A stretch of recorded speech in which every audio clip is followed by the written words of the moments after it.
Hello and welcome to The Hero Spouse. I'm Kendra Ruth, here to answer one of your questions about marriage and midlife crisis.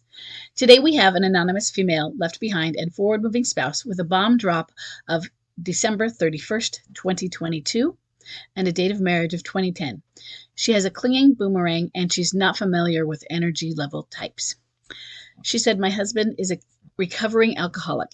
He's been sober since October of 2016. He left at bomb drop with an alienator who he met in AA. He moved in with her at that time. Then he moved to his own place in September of 2023. So looking at that, we have October 26th, bomb drop, basically the new year, 2023. And then moved into his own place in September. So from January until September, or all the way through August, they were living together. Is that accurate? Okay. He ended the affair in January of 2024, so the affair was a year long.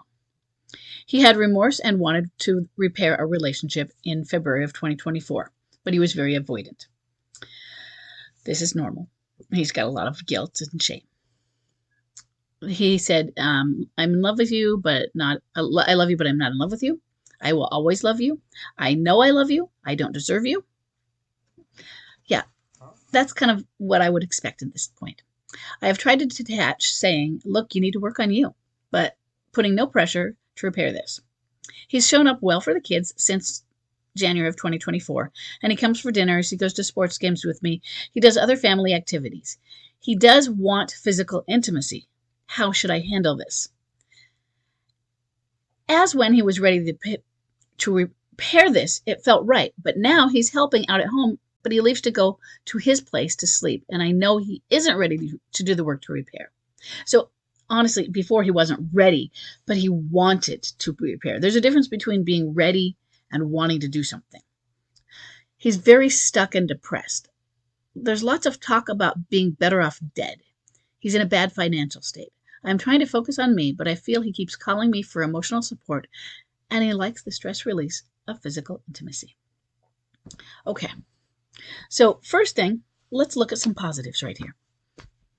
He has been sober since 2016, and you said he met someone in AA, so two recovering alcoholics together, two addicts together, but you didn't say he fell off the wagon, and you didn't say he didn't, but congratulations for him. If he is still sober and has continued to be, or if he fell off the wagon and was able to right himself quickly, or just if he's been able to right himself. I want him to be really given respect, honor, praise, appreciation for that, because that's really hard, and you know that as the spouse of an alcoholic and of a recovering alcoholic. So I want him to really know how proud you are of him for how he has handled his sobriety and what he's done with it.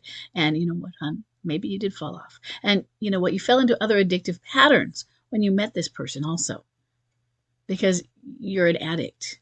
And when often we replace one with addiction with another, and limerence is an addiction. And let's see, summer of 2016 to end of 2022. So there were 6 years before he met her, or at least before he started an affair with you. Okay. So you're describing a lot of the standard things that I love you, but I'm not in love with you. I'll always love you. I know I love you. I don't deserve you, as coming after the end of the affair. Often we get that at the beginning, but that's a midlife crisis thing that we get. You're getting it when he's feeling guilt over the affair and it's ended and is like, I made a big mistake. It's his WTF moments. That's also normal. Okay, this is normal as I don't know what I've done with my life. I messed up. And so it's not that he doesn't want to repair, or it's that he's not ready and he doesn't know how. He feels he doesn't deserve us. He's stuck and depressed because he knows he blew everything up. He knows he ruined it. And what do you do when you hurt your family? And you don't deserve something. But remember, forgiveness isn't deserved. We get it anyway. Grace isn't deserved. Agape isn't deserved. We get it anyway. We love anyway.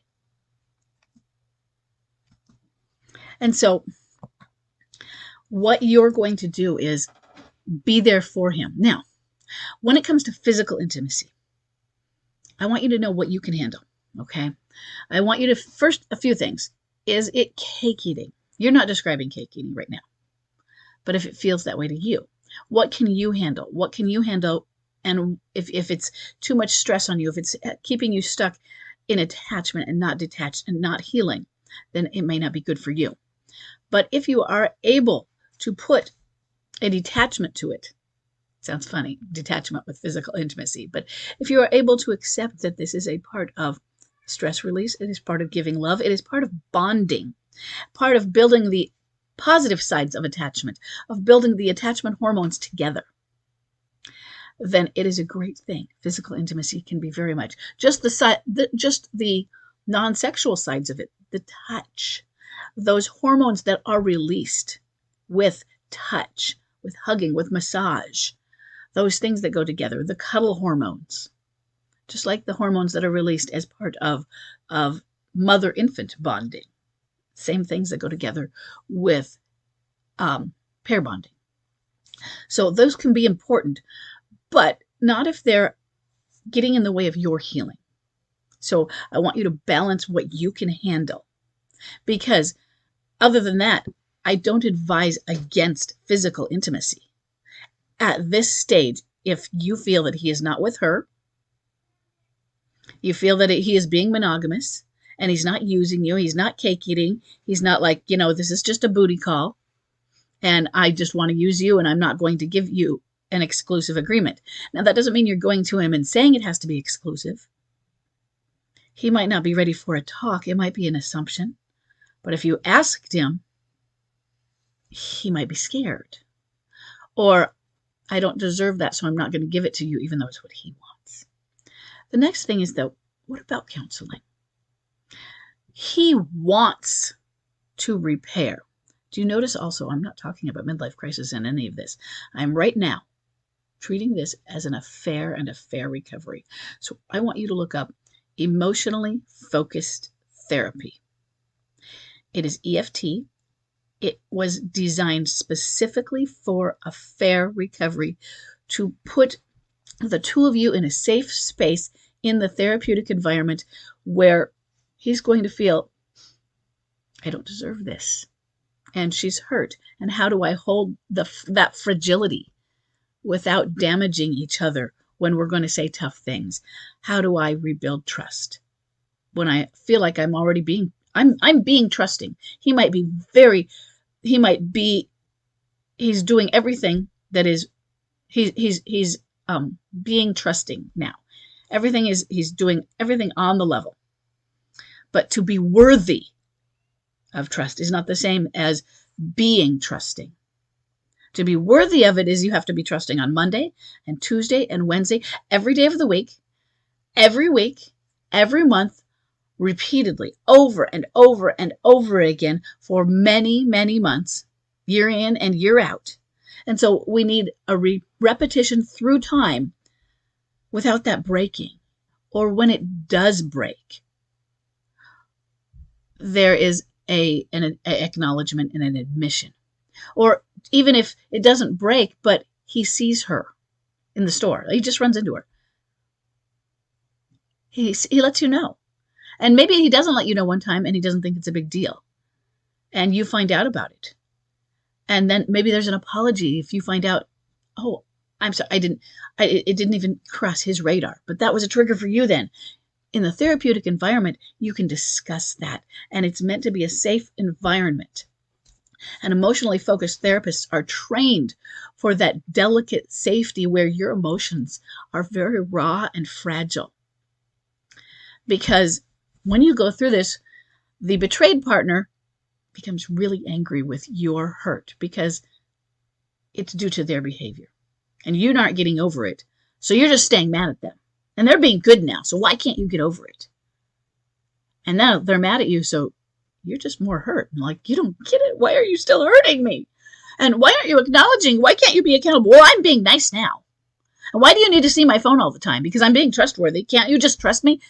No, I can't. And why are you being triggered? That's just silly. Why are you being triggered when you just see a cell phone? Because you used the cell phone to betray me. You used the cell phone to cause my PTSD. But it's not that they don't get that, but that points back to their guilt, to their shame. All of your triggers, all of your pain is a reminder of their guilt. So then when you're feeling bad, they're reminded how they are bad. And this is a cycle. And how do we get out of that cycle? We go to therapy. We go to somebody who is at that pay level. It's above our pay grade. We're not trained for that. We go to a neutral party who is trained specifically to help people in this, for helping recovery from this. And you hold each other safe, because the reason he doesn't feel in love with you is he's trying to numb his feelings. He does feel in love with you. This is what it is to be in love. What it is to be in love is to feel terrible that he hurt you. What it is to feel in love is to feel like he wishes he deserved you, but he doesn't, and to feel bad for having hurt you. What it is to be in love is to feel the guilt, to feel the shame, to feel like you let yourself down. You let your integrity down. You broke your own code of conduct, and you let the people who you love down. And he did that. And that is indicative of what the true feeling of meaning of being in love is.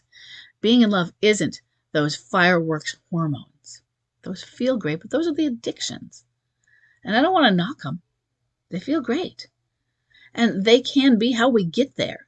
They can lead us into a place and show us and take us to a place that does bring us to real love.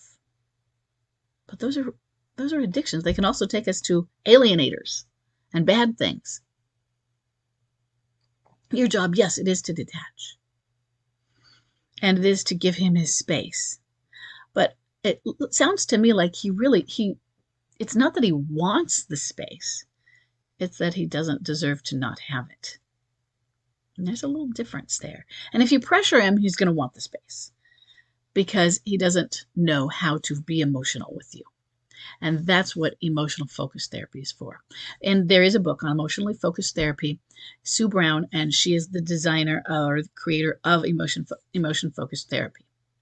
And like I said, she designed it specifically for a fair recovery. So that is what I would look into.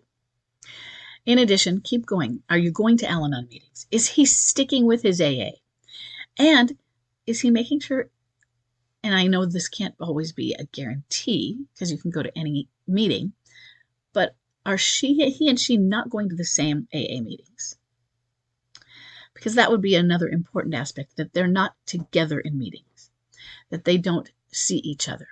But he needs to stick with his AA. He needs to stick with, and you need to stick with, going to AA meetings if that's what something is, if you get to do that, or going to Al-Anon and working on the codependency. It sounds like you're doing a great job with detachment. But what other codependency things are there that you know about, learning about? Because AA is really good with these things. Because this is detachment and codependency are at the core of training with them. So don't forget to use that as a resource. And if in the context of going through this repair work, you come up with some other MLC and midlife issues, you can tackle them as you go through. Because at this point, you might come up with some issues, but you might come up with that you repair them through this other avenue. Okay? Don't neglect the integrating of your issues. But it might be he fell off the wagon into another addiction rather than a full midlife crisis type of thing.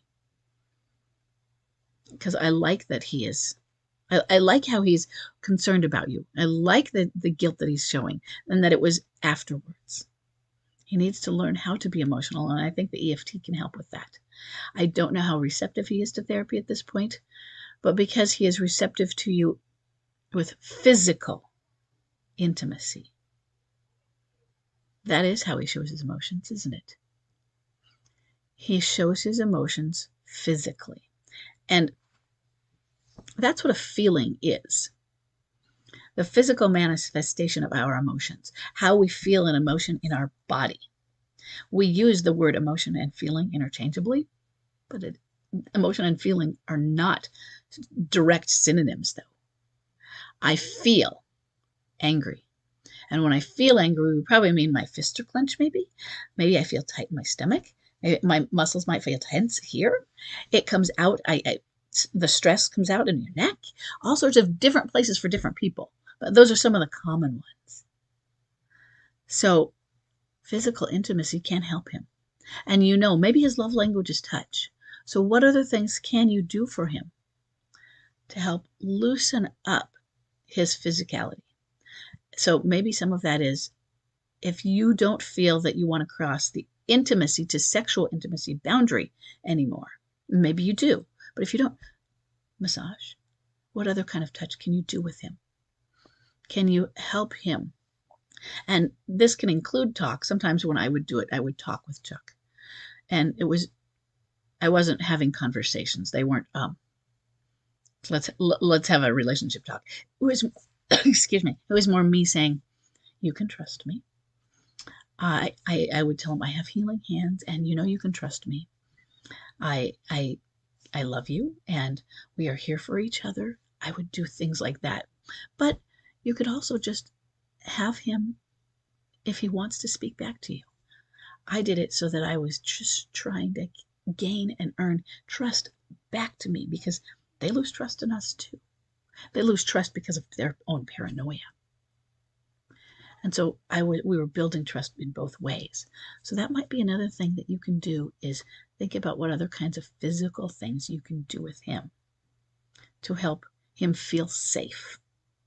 And then I would advance that if he needs to advance it to that therapy.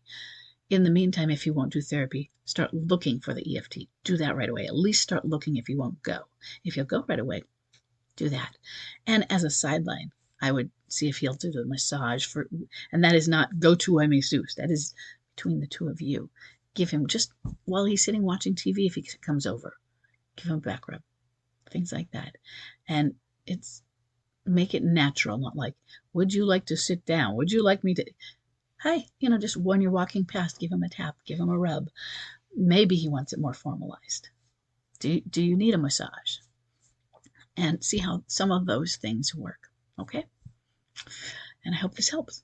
And I will see everybody in the next